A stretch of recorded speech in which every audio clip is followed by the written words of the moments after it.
Good morning, everyone. It's a great day in the state of New York today, great day for progress. So congratulations to everyone. Let me introduce who we have here. First, the man of the hour, the budget director, Robert Mujica. He's happy today. I know it's hard to tell with the mask and all, but he is happy, and he should be. Melissa DeRosa, secretary to the governor, to my right.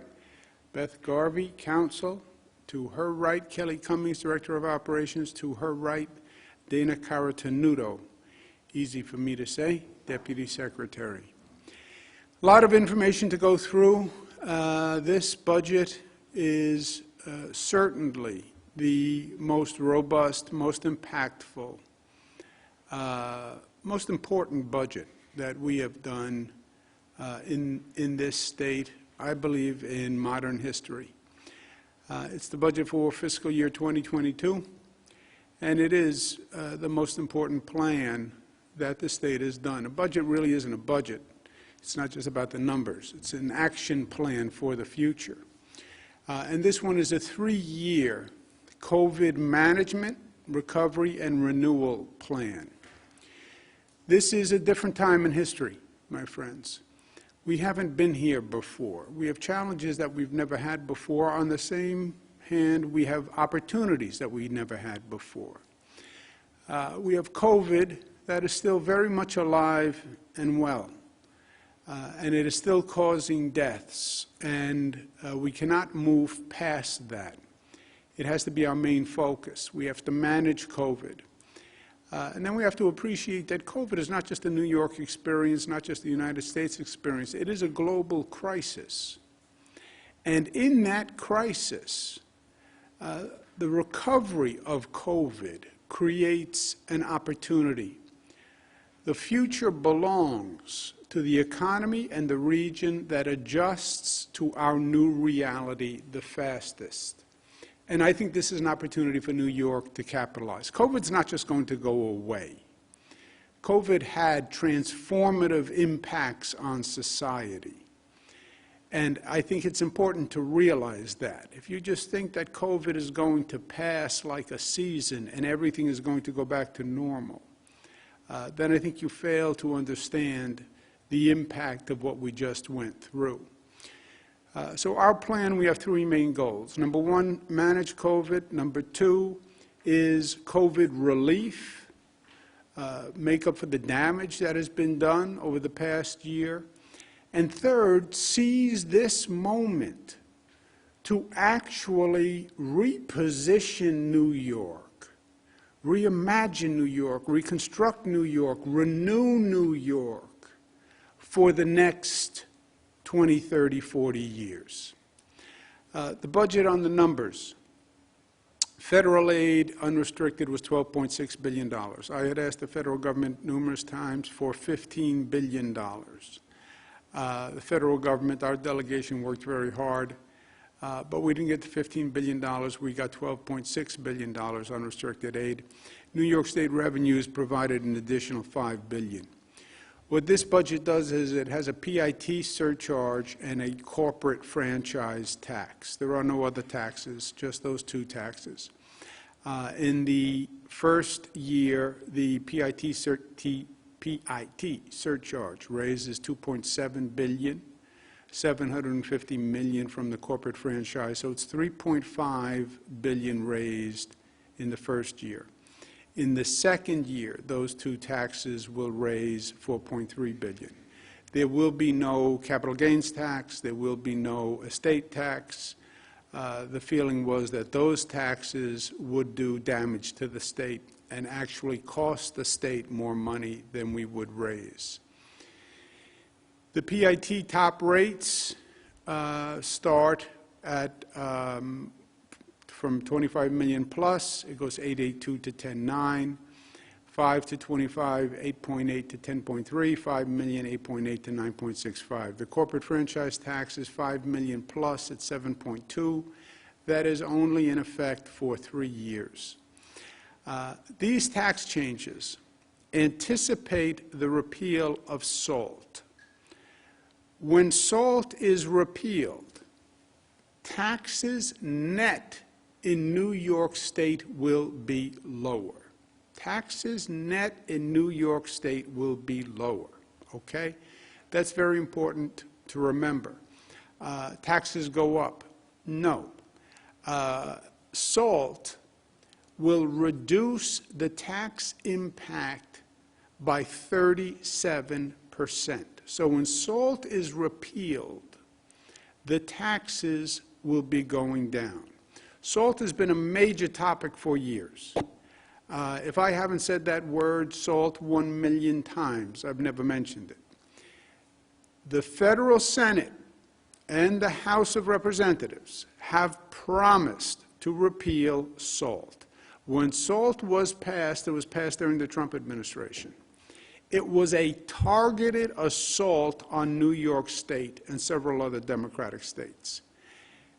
Every senator from New York, every House representative said, promised, repealing SALT will be a top priority. I have personally appealed to President Joe Biden, along with other governors. SALT must be repealed. We fully expect it to be repealed. I do not believe the federal government can pass another tax plan without repealing SALT and believe that they can come home to New York. When that happens, there will be a net reduction in taxes. So when you talk about this tax package, you cannot talk about it without anticipating a SALT repeal. And SALT is essential to give our taxpayers fairness and relief. SALT cost us $13 billion more per year since it was instituted by the Trump administration. And it was a political assault on this state. So it must be repealed. When it is repealed, you'll see actually a net tax reduction in New York. The three main goals: COVID management. COVID is still a threat. I was on the telephone with the White House yesterday. Dr. Fauci, Vice President Harris, the White House COVID task force. And again, they all say basically the same thing, that we know this is a race between the increase in COVID infection and how quickly we increase vaccinations. That's what this is about. There is a threat of COVID variants. There is a threat that a variant could develop that could be vaccine resistant. Getting the vaccinations is the top priority. But it is still very much here with us. And I understand COVID fatigue, and I understand we've been doing this for a long time and people just want to move on. But that denies reality. 59 New Yorkers died yesterday from COVID. 400 New Yorkers died over the last week from COVID. We're not past COVID. A denial of a problem is a sure way to be overcome by the problem. So COVID management is our first priority. Vaccinating New Yorkers is my first priority. And we've done it many different ways with many different campaigns, but we have to get it done. Increasing our testing, increasing our vaccination efforts, making sure vaccines are available, free, equitably.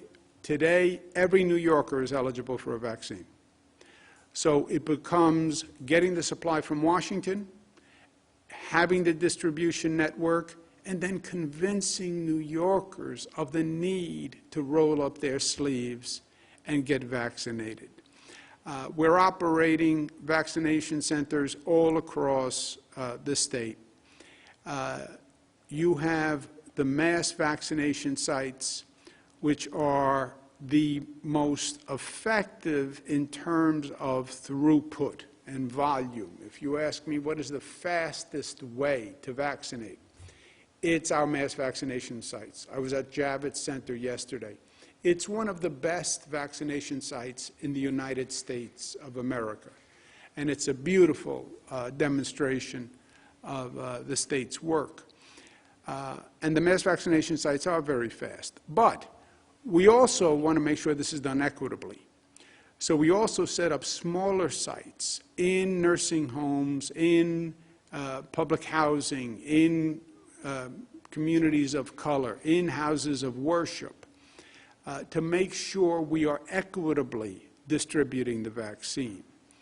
And again, we're reaching the point where the tall straw is going to be getting New Yorkers to step up and make the appointment and understand that everybody has to get vaccinated to reach herd immunity.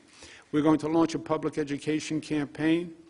We opened one 2 days ago, the Roll Up Your Sleeves campaign. Yesterday we started the Get Vaccinated campaign, explaining to people that it's not just about you, it's about the people who you can affect. This is safe. Over 10 million New Yorkers have taken the vaccine. It's safe. It's your citizen duty to take the vaccine. We also want to learn from what we went through. And we're going to have certain reforms post-COVID, and they're in this plan. Increasing access to telehealth for all New Yorkers. This was an eye-opener. Telemedicine works. Telehealth works. You don't have to show up in the doctor's office for everything. It can be very efficient and effective if you have broadband service, if your healthcare provider uses it. But we want to make massive strides in telehealth. We are also setting up a new type of public health corps. What this really requires in a pandemic is an emergency management response for public health. It's not what agencies normally do. The Department of Health is not an emergency response agency. It's a regulatory agency. So we're going to hire 1,000 public health corps fellows who will be trained to do just this, rapid response. Get in a car, get in a van, drive to locations, knock on doors. That doesn't exist for our Department of Health today, doesn't exist really for any Department of Health across the country. I've spoken to many governors about it. We have emergency management, but it has always been more geared towards natural disasters, hurricanes, floods, etc., snowstorms. We've done that quite well. We need an emergency response capacity for a public health crisis, and we'll develop that. We also have to educate our citizens. We had a big problem here with the anxiety, the unknown. What is COVID? I can't see it. I can't feel it. What are the real facts? And that anxiety creates a problem in and of itself. We've developed a course with Cornell University. Thank you very much, Cornell. It's free. It's online. It's an 16-hour course. People can take it. It's informative. It's smart. It's Cornell professors. And educate yourself so you know not just what COVID is about, but what the next one will be about. And when the next one happens, be in a position to protect yourself, protect your family, protect your children, protect your community, and be in a position where if you want to be a volunteer for the community response, you can be. So that is also funded in this plan. Eliminating health care premiums. We eliminate health care premiums for more than 400,000 New Yorkers because COVID showed us we need health care as a human right. Mental health and addiction. We're launching 24-hour urgent care centers. This is an unforeseen but very real byproduct of COVID, has been the mental health, the stress, the isolation, the addiction problems, the domestic violence problems.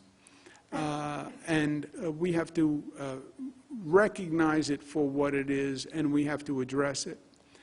COVID relief. People were devastated by COVID and what happened with the economy. And before you can move forward, you have to stabilize society.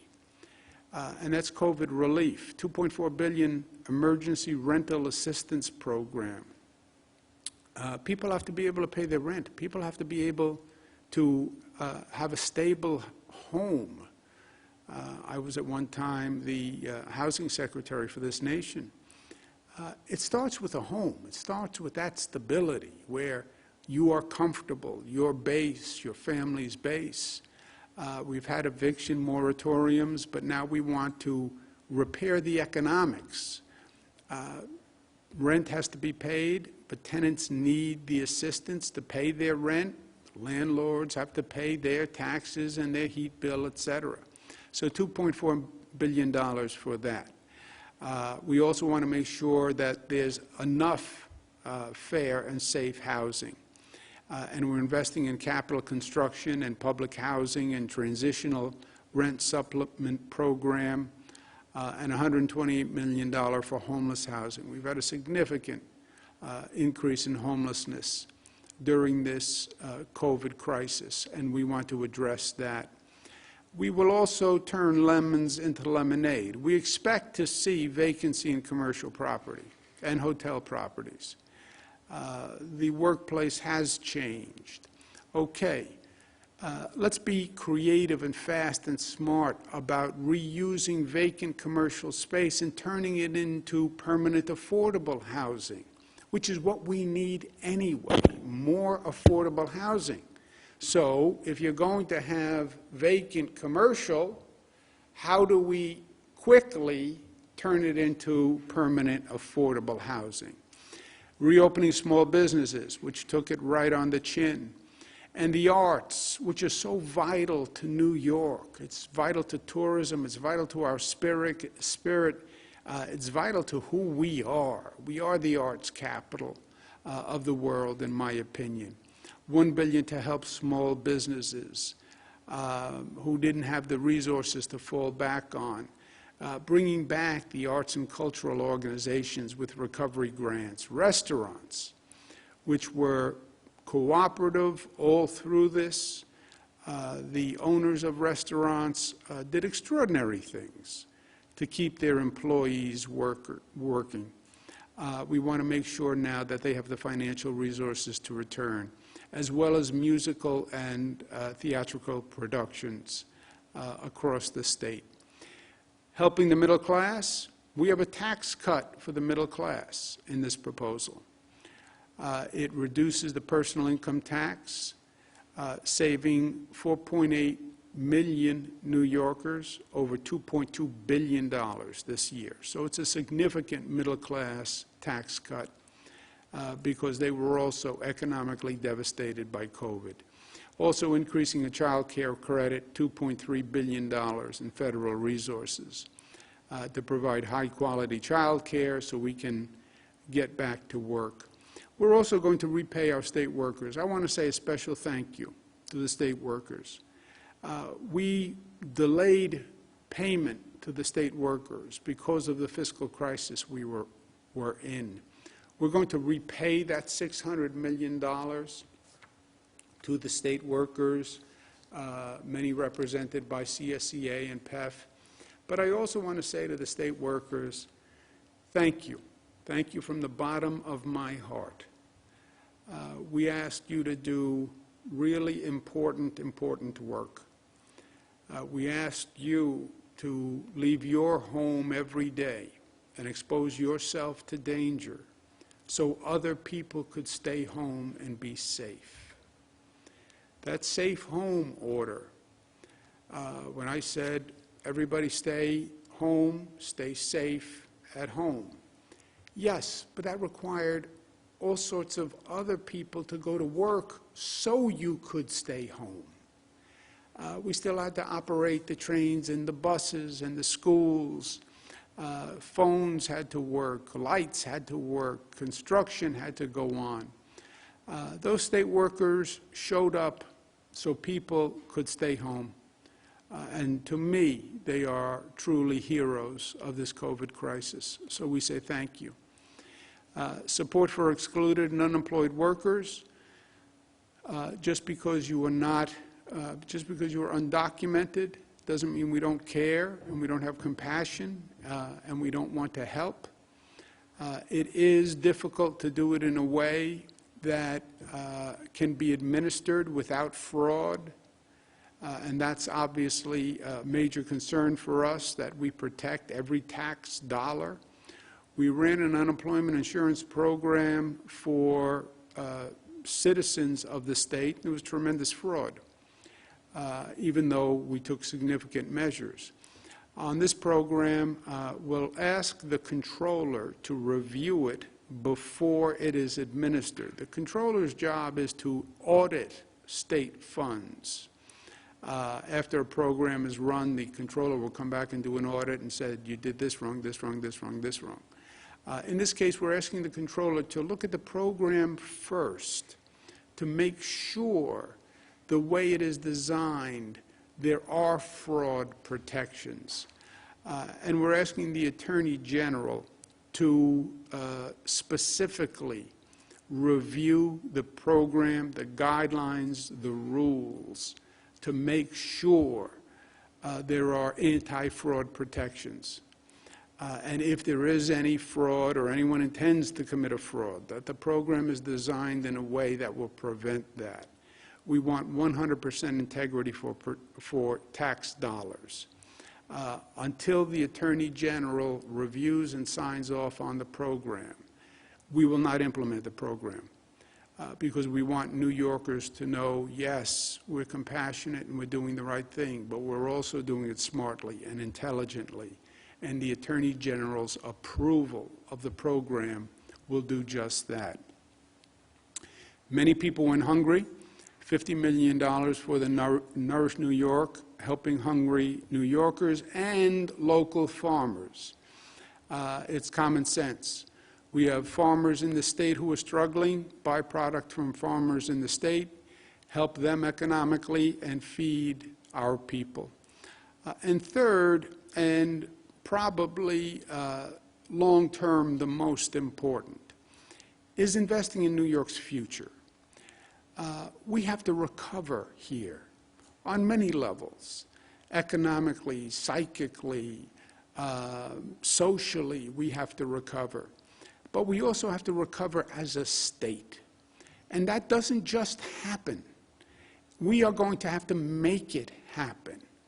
So the New York recovery, relief, reimagination of New York, the reconstruction of New York, the renewal of New York. How do you rebuild New York, and how do you do it better? And how do you do it smarter than before? When I was in the federal government, I used to do disaster relief, and I remember standing in front of a home that was flood damaged. And floods sounds like water comes in and water goes out. That's not what a flood is about. A flood is nasty. It brings mud, it brings all sorts of debris. It damages everything it touches. And a family was picking through their belongings. And it was a very sad sight. And the father of the family called them over and had them stand looking at this destroyed home. And many were distraught and they were crying. And the father said, think about what the new house is going to look like. Now we can get rid of that old refrigerator. Now we can build a new family room. We can redo the basement. You're not going to replace what was. Life is not about going backwards. Life is about going forward. And yes, this has been a significant period of loss and damage. Fine. How do you rebuild better? There are things that we needed to do better anyway. So seize this moment to make it happen. And seize the opportunity to lead in this post-COVID world. We're going to have, and just are approving, when the Assembly finishes voting, the largest building program in modern history in the state of New York. It will be large because we need large-scale development. It will be fast because we have to do it quickly. And it will be transformative. It will take this state from yesterday to tomorrow and use this as a point of renewal. We're going to be the green energy capital of the nation, period. The largest offshore wind program in the nation, making a global wind energy manufacturing powerhouse right here in New York with Buy American provisions. A new superhighway to get that green energy from upstate, from Long Island, from the ocean to the markets that need it. Retrofit buses and move towards electric because that is the future. And teach people these new job skills because they are the jobs of the future, the green jobs. Establish prevailing wage for projects, getting renewable energy credits. Everybody says the future is the green economy. Every politician gets up and gives that speech. Everybody passes a piece of legislation saying we should have goals to be a green economy. Yeah. Goals mean nothing unless you are actually implementing them with a plan to get there, and this state is doing just that. Over 100 projects, wind projects, solar projects, hydro projects, and an entire new transmission grid that gets those renewable energy sources to the parts of the state that need it. The single most ambitious green economy plan in the country. More economic development, because it is about jobs. $220 million for the New York Works Economic Development Fund. Downtown reinvestment. You have all those beautiful downtown areas. Reinvest in downtown. Put Main Street back together to make it viable. Use MWBEs, a new round of REDC awards, and fund and boost tourism, which is one of our major economic engines in this state. And this issue, police reform, is normally not something people think about when they think about economic development. But you want to know one of the first questions a family asks before they move into the area, or a business asks before they move into the area? Is it safe? Is it safe? You know what are the top priorities for government still? Public safety. We've gone through a national crisis with George Floyd's murder. It was a national crisis. It was also a point for reform. When a social issue is raised up and people demonstrate and they voice concern and opposition, that moment must be seized. They're voicing a problem. Don't deny it. Don't ignore it. Grab it and resolve it and move forward.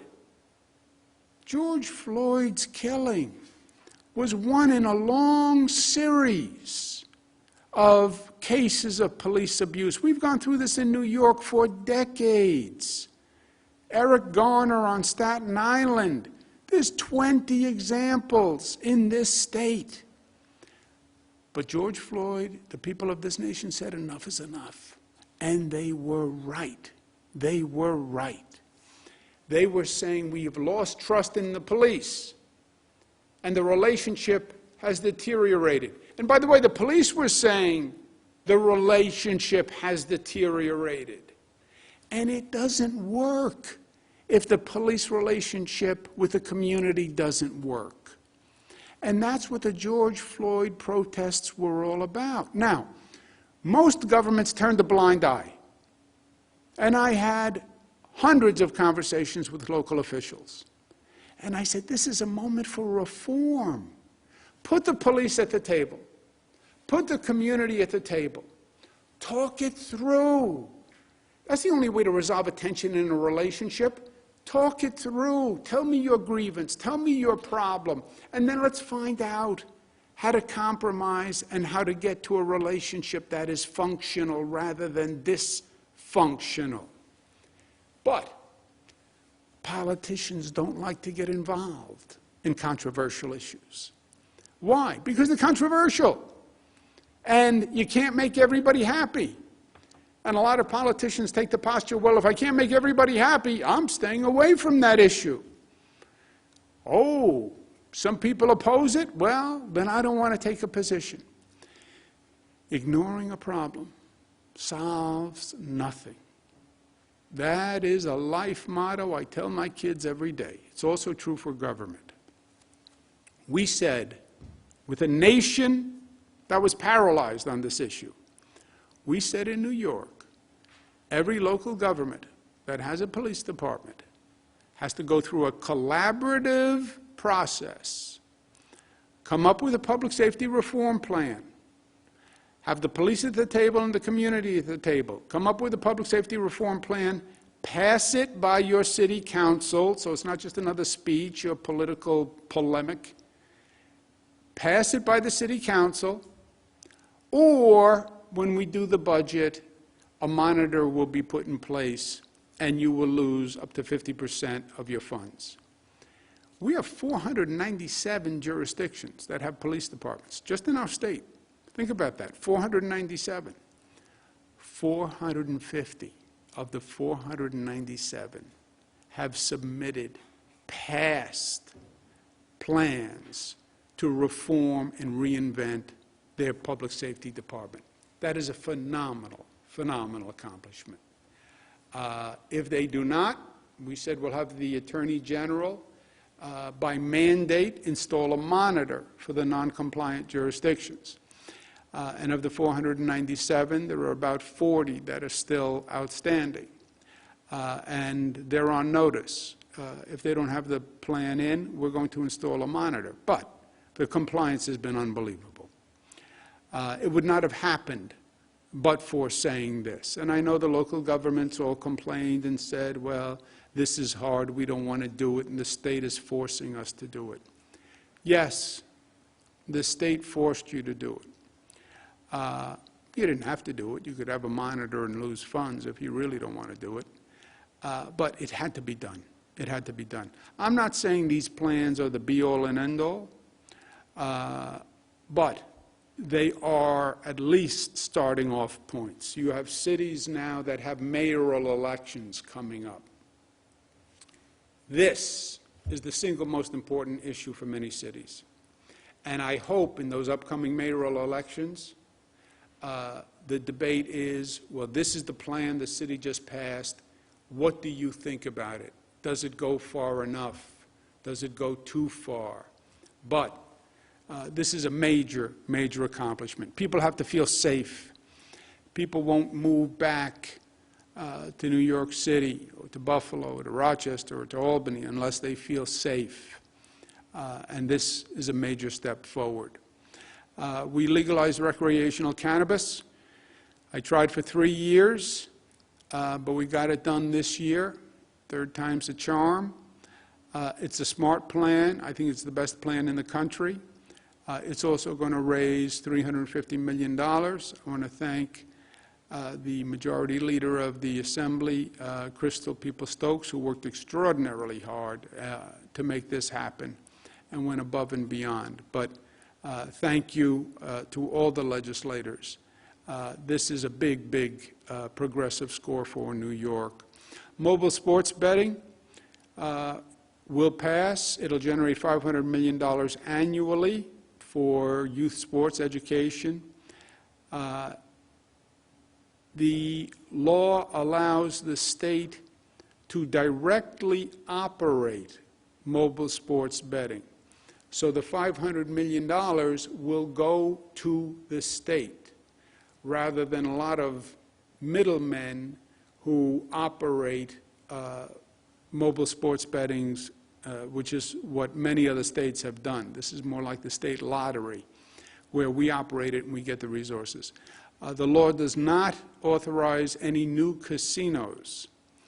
I am opposed to any casino authorization plan that is subject to politics. We have a gaming commission that makes the decision on the merits.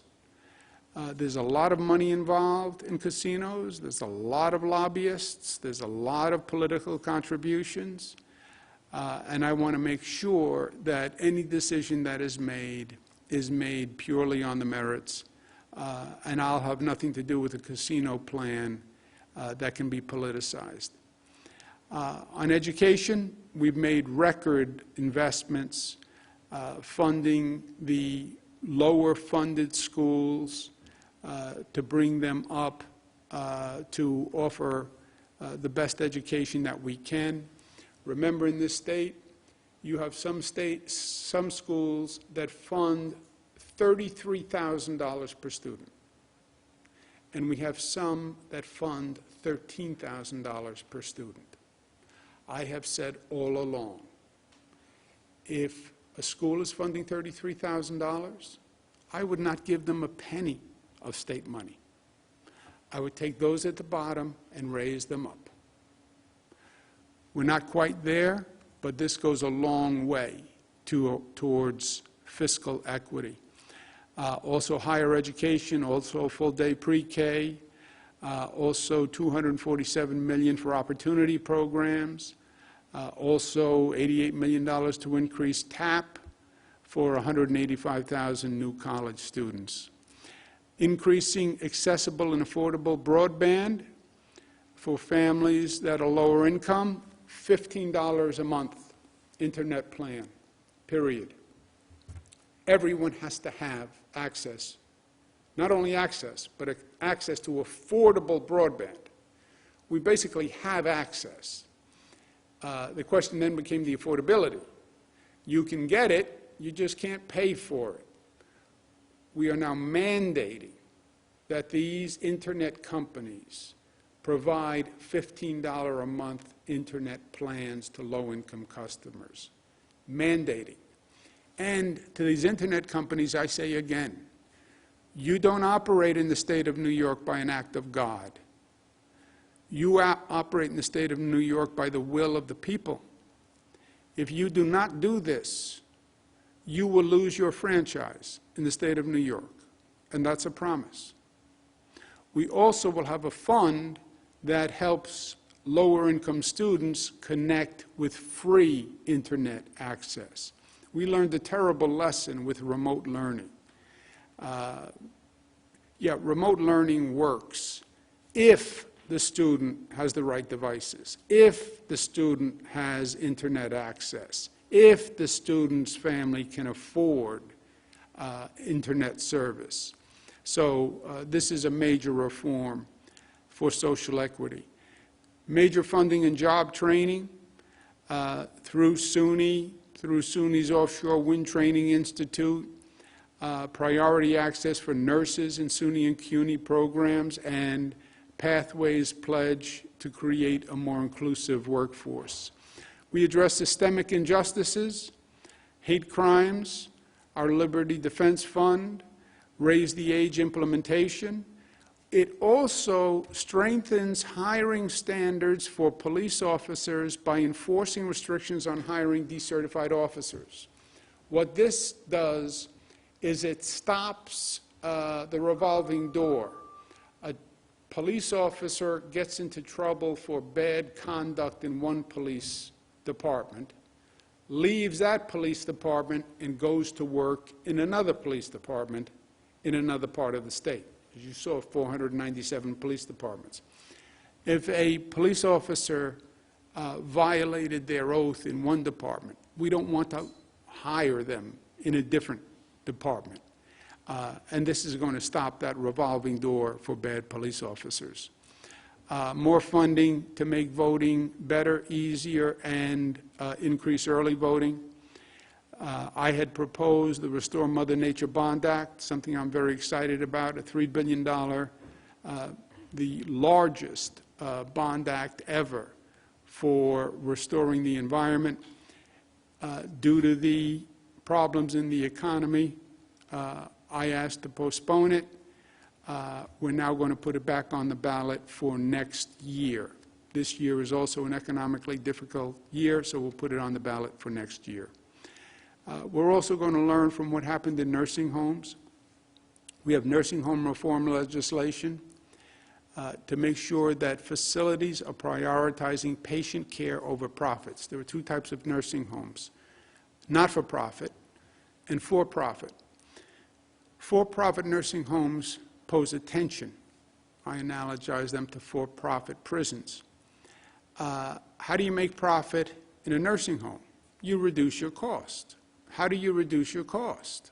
You reduce the services to patients, reduce the food budget, reduce the staffing budget, don't invest in as much in the facility.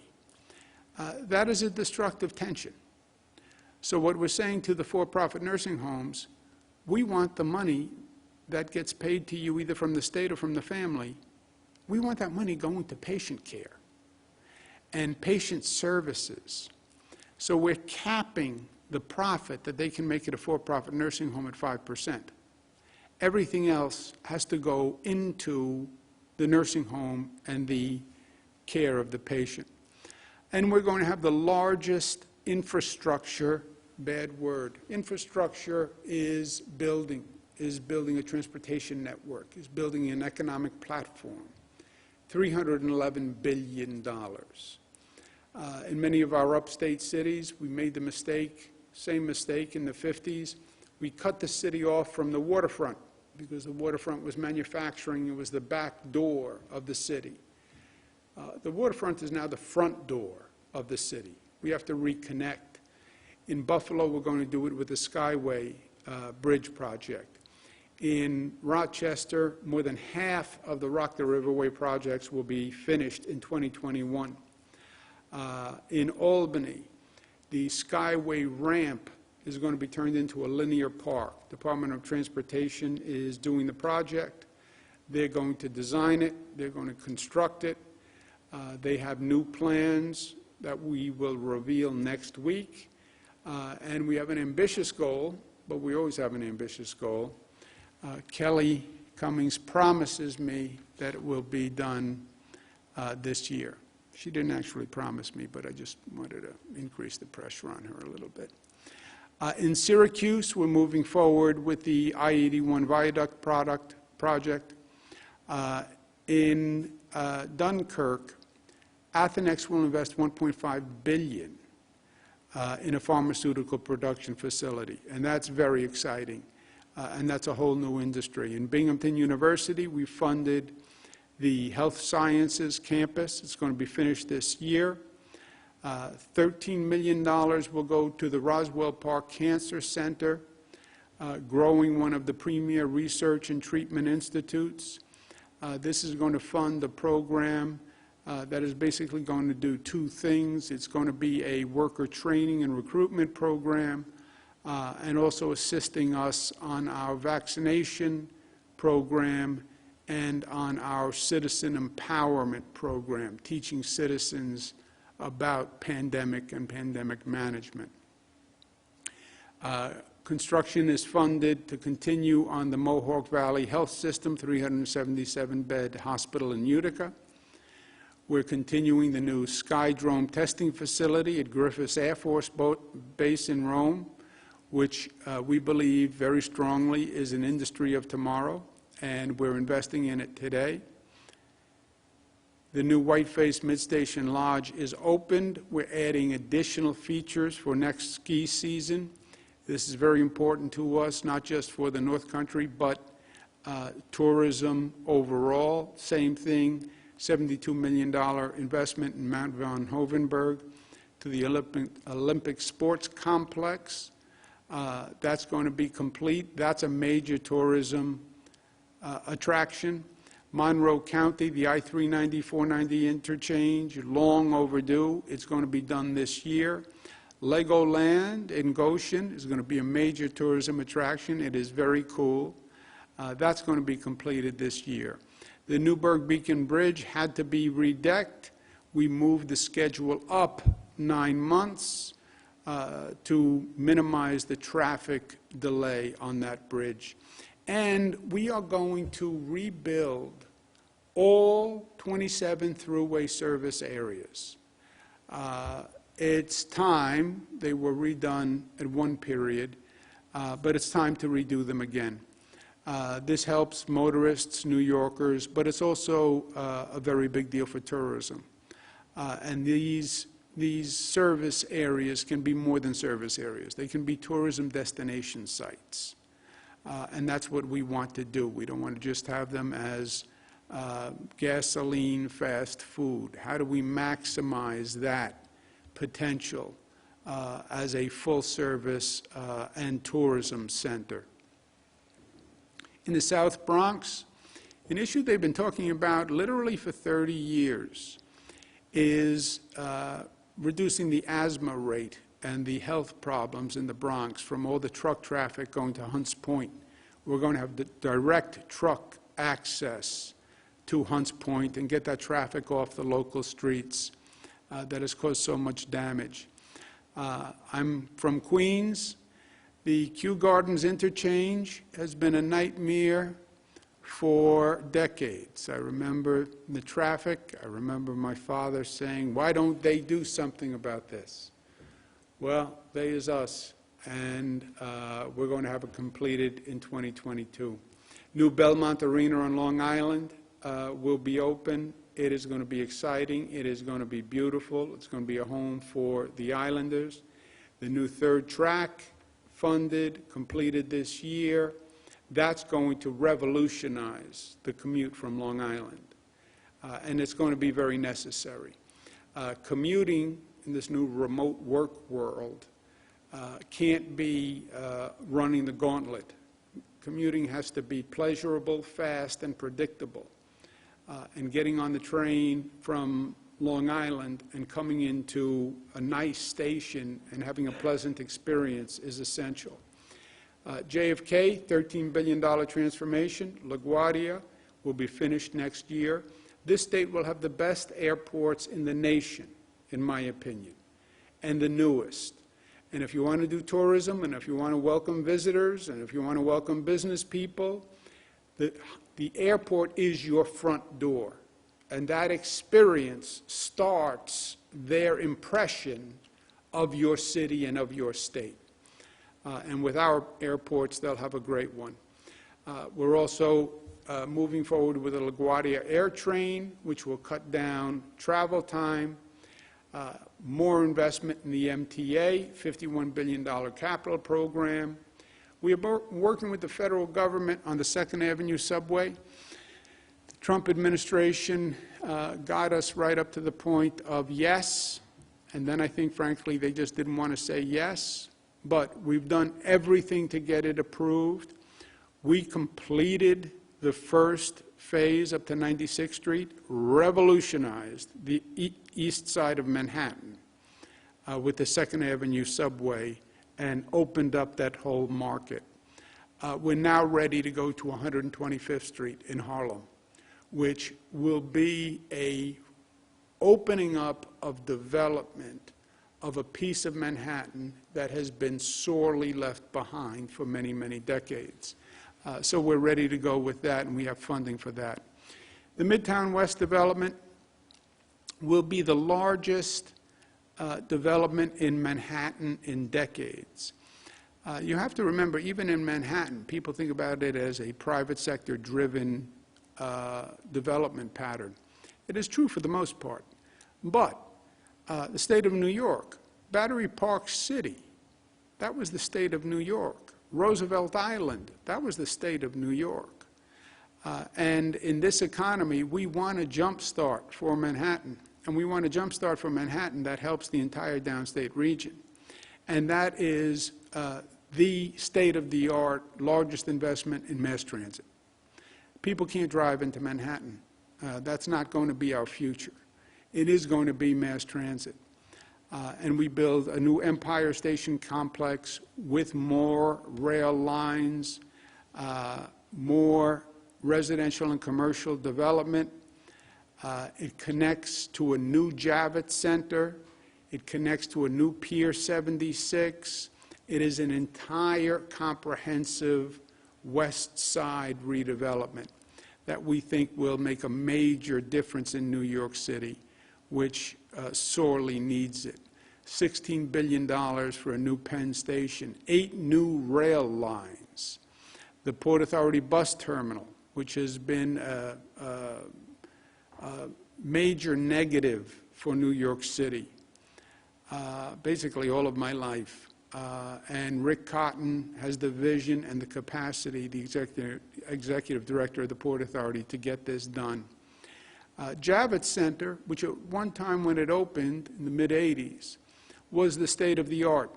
Other convention centers have gotten bigger, and Javits has been less competitive. 50% expansion on Javits, which abuts our West Side redevelopment. It will become an international venue. And I was there yesterday. It's happening. It'll be done on time. Extending the High Line to this new area, which is a great tourism and resident treat. And after 23 years, New York City has finally vacated Pier 76. This has been a long-time example of just government incompetence. Pier 76 is a beautiful pier, juts out into the Hudson River, and was used as a tow pound. It has to be redeveloped. It's part of Hudson River Park, and magnificent, some of the most valuable and beautiful real estate in this country. It is now, I saw it yesterday, being taken down. The tow pound is moved, and it will be an outdoor open area. And then long-term, the Hudson River Park will have to redesign a full development plan.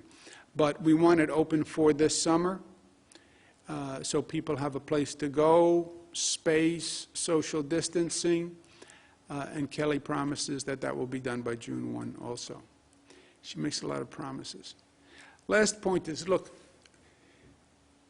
this is a moment in time that we are in, and it's a moment of international reset.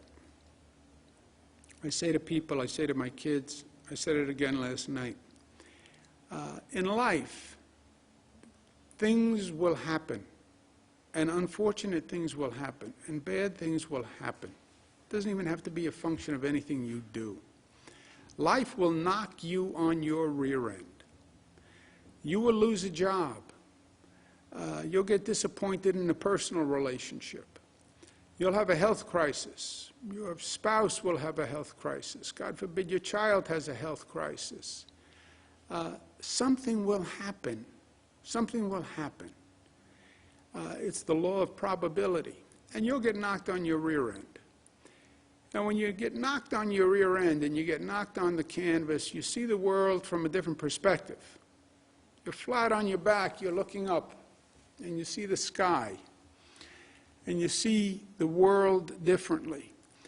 And the question in life, what separates winners from losers, successful people from unsuccessful people, what do you do when you get knocked flat on your back?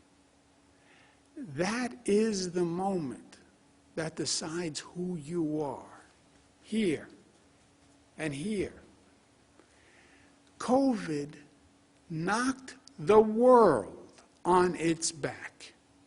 The world. Not just New York, not just the United States, the world. Europe is dealing with it. Everyone is dealing with it. It is an international reset. Yes, COVID posed major challenges. And yes, you're not going back to the way it was.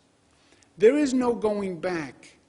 The question is, who deals with this new reality and stands up and confronts it with energy and imagination and creativity? Yes, we have COVID. And yes, we still have to deal with COVID. And yes, COVID is just an eye-opener on our need for public health. And we should have learned from Ebola and from dengue and from the past 20 years of pandemics. But we didn't. And now we have COVID. And there'll be another one after COVID. And that is a new reality that you have to deal with. Working remotely is not going away. People have done it for a year. Some people like it. Some people want to find a hybrid. But that's not going away. Well, go back to the way it was. Get in the car, drive to work, pay for parking, come home, spend another hour in the car. Some people are going to say no. I'm going to work remotely. It is going to change the way people live and work. That is going to happen. Deal with it and recognize it. We have social unrest that we haven't had since the 60s. This police-community tension is real. It is palpable. The racial tensions we have, the religious tensions we have, the anti-Semitism we've been seeing, the anti-Asian behavior that we're seeing today in this country, the melting pot, e pluribus unum, it is real, and it has to be dealt with. Increased crime. You look at our cities, the crime rate is going up, and it's frightening, and people are scared. They are frightened. You have crime and random crime and death and shootings in a way you haven't had in decades. Homelessness is out of control. And it gives a sense of not only sadness that we have our fellow human beings living on the street, but it increases the sense of chaos and out of control. And we're incompetent as a government. There's an overall sense of urban insecurity. The density that makes an urban area, I now find threatening. And people fled from the urban areas. And they went out to their summer homes. They went out to other parts of the country. Why? Because the density that I once loved, that energy, that concentration, now makes me feel insecure. This is not going away.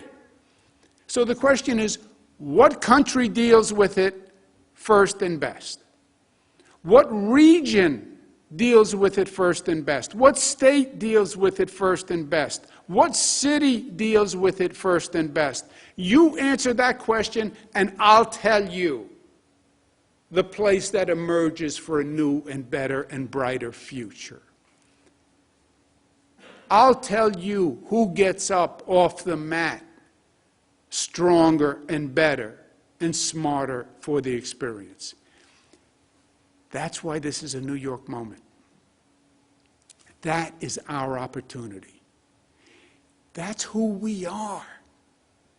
We are people who get up off the mat. We are born for people who get up off the mat. We're born from people who left countries where they had no opportunity, where they had no growth, and they took a tremendous risk coming to this place. Some by their own will, some in chains.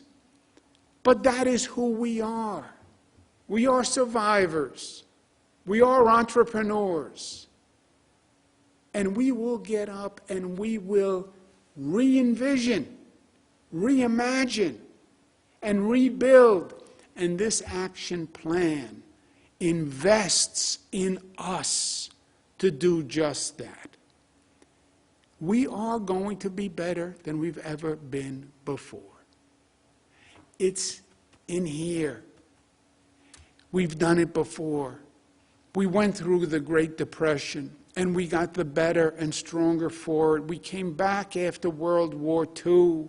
We had the 60s and the 70s, and the urban decline and the fiscal crisis and the fear, the pandemonium of urban areas. We went through 9/11, which was devastating, devastating. 2,900 Americans lost. We just lost 40,000 New Yorkers to COVID. But we came back after 9/11. We came back after Superstorm Sandy. And we're going to come back after this. I want to thank the legislature for getting this budget done in what was a surreal situation.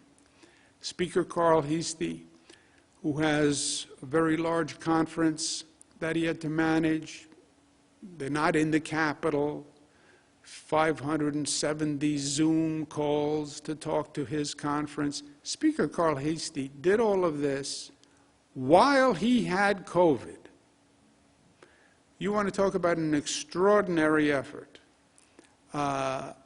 With COVID, at a time when the legislature is all remote. So congratulations to the Speaker on a really heroic effort. Lou Ansicone and Blake Washington, who handled this with the Speaker. I've worked with them for many years. So is my team. They are pros, and they proved it once again. Thank you to Majority Leader Andrea Stewart-Cousins. Chantel Smith, who is just a superstar, and she shined once again. David Friedel, who is the new finance person for the Senate, and this was his first experience. I'm sure he learned a lot, but he was very helpful. And I want to thank my team, Melissa DeRosa, Secretary, Robert Mejica, Beth Garvey, Dana Caratanudo, and Kelly Cummings. It's a timely budget and under extraordinary circumstances. And it's the most important budget, the most important plan that we've done. Congratulations to New Yorkers. We made it through the COVID winter. I just celebrated Easter. Catholics celebrated Easter. Spring is here. It's renewal. Let's seize the COVID spring. It's up to us to seize the COVID spring, and we will, because we're New York tough, but we're also smart, we're also united, we're also disciplined, we're also loving. That's who we are, and that's why we will overcome. Questions? Thank you, Governor. If you would like to ask a question, please use the raise hand function at the bottom of your window. We'll take a brief moment to compile the Q&A roster. Governor, your first question comes from Andrew Donovan of WSYR. Andrew, your line is now open. Please unmute your microphone. Governor, good morning. Can you hear me? Yes, sir, Mr. Donovan. Two topics of interest in Syracuse. One, I know some local school districts are getting some back pay related to foundation aid. So if you could address that, that would be great. The other topic is the Oneida Indian Nation. More than just the nation, the local government leaders are concerned with the mobile gaming language, which, yes, gives point to applicants that partner with Oneida Nations or other Indian nations. But it still seems to jeopardize the exclusive zone, the Oneida Chapter 10 County. Could you address that for us? Yeah, Andrew, you broke up a little bit, but I think we got the gist of the message on the CFE and the Oneida Indians. Rob, Beth, who? On the exclusivity question, for the wagers that we are authorizing here, we are going to require that servers will be located in the upstate licensed casinos. We are requiring each casino to accept servers from any of the selected awardees. And so should an Indian nation make a bid that was selected, they would have the opportunity to have their server placed at any of the casinos. Additionally, the wagers that are placed are going to be deemed placed at the location where the server is, and so the exclusivity is not going to be implicated in any way, and we think that addresses the issue there. Rob, do you want to do the CFE point? Yeah, so the two things on the back pay was mentioned as well. So the back pay was held through the year while we were trying to preserve spending.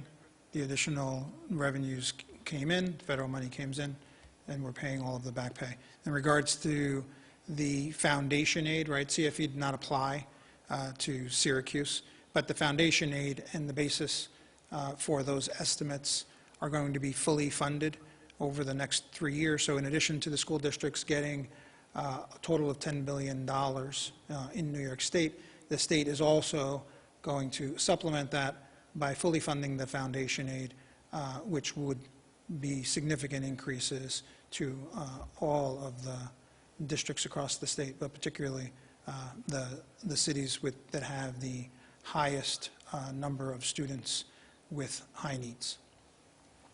Robert is the budget maven. Not only is he brilliant with numbers, but he's also brilliant with policy. How many budgets have you worked on now? This is the 25. 25 budgets. 25. And 27 years old. So just imagine that. Next question, operator. Governor, your next question comes from Therese Loeb-Cruiser from Downtown Post, NYC. Therese, your line is now open. Please unmute your microphone. Hello there. I think you can. Governor, I have two questions. There's an echo. Can you hear me distinctly, or is there an echo? Yeah, you're breaking up, but if you speak slowly, maybe it'll be better. Give it a shot. Governor, how will you prioritize the numerous construction projects? My question number one. Number two, there was one thing that I noticed you didn't mention. You have said for a long time, we need a proper tunnel under the Hudson River connecting New Jersey. And this is something you've been talking about. It's not in your budget. Tell me about that. I missed the first part of the question. Did anyone get the first part of the question? Here. On the second part of the question, this was a very long presentation. I'm sure I'll hear comments later about how long the presentation was. But I still can't mention everything that we are doing. The gateway tunnels are essential. When I talk about the Empire State Station on the west side of Manhattan, we're adding train lines in the Empire Station. What Empire Station is doing is it's taking the old Penn Station. There's then a new Moynihan Station across the street from it, which uses the same set of tracks, but the Moynihan train station is just magnificent and a much nicer way to access the existing tracks. But then the Empire Station development has us acquiring the block to the south called the 780 block. That will allow us to put in more rail lines. So you'll increase the capacity of the number of trains coming into the Empire Station, as well as the comfort level of the facility itself. That is anticipating the gateway tunnels from across the Hudson, from New Jersey, bringing Amtrak from the south and from the west. We have agreed previously, starting with Obama administration actually, that New York and New Jersey would fund half the tunnels and the federal government would fund half the tunnels. And that remains in place. There's been a back and forth basically on the federal side on them coming up and providing the funding. We are very hopeful now that as that is one of the main transit rail priorities for the entire Northeast, that the Biden administration will fund it. They have a very large infrastructure funding program. But that is one of the projects that's not in our control. We committed to fund 50%, but we need the federal government to fund it. I've already spoken to the president about it. The president was very favorable about the gateway tunnels. But, you know, until I see a check signed by the federal government, I take everything with a grain of salt. And that's a little poetic irony, with a grain of salt, because they also promised that they would repeal SALT, which I believe they will, because I believe they have to. And again, our tax numbers are done expecting SALT. So when they say, oh, you raise taxes, no. After SALT, the taxes will be lower than before. But they have to repeal SALT, which is what they said they would do. Next question, operator. Governor, your next question comes from James Medore from Newsday. James, your line is now open. Please unmute your microphone. Good morning, Governor. Hiya, James. Questions. Could you talk a little bit about the Small Business Recovery Grant Program? And second, has there been any change to the taxable status for unemployment benefits?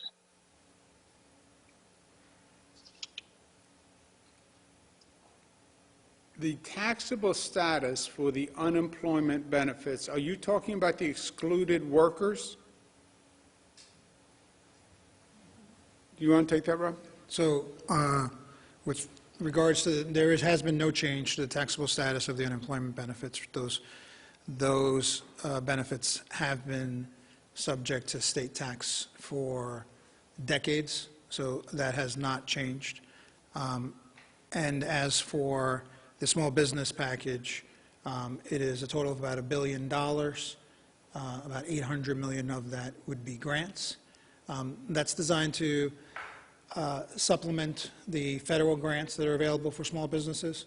Just within the last month, the federal government authorized upwards of $5 billion for business relief in New York State, $3 billion of that for small businesses and restaurants alone, in addition to extending the PPP program. So this program is designed to supplement that for businesses that are not eligible, businesses that are not getting some of the federal dollars, or also to make sure if those dollars are not sufficient. The main goal of the program is to get people back to work. So it's to make sure that we can get those businesses going so that they can reemploy and bring the unemployment rate down, and also deal with missing payments, rent payments that they have not been able to make. ESD will be coming up with the guidelines for the program.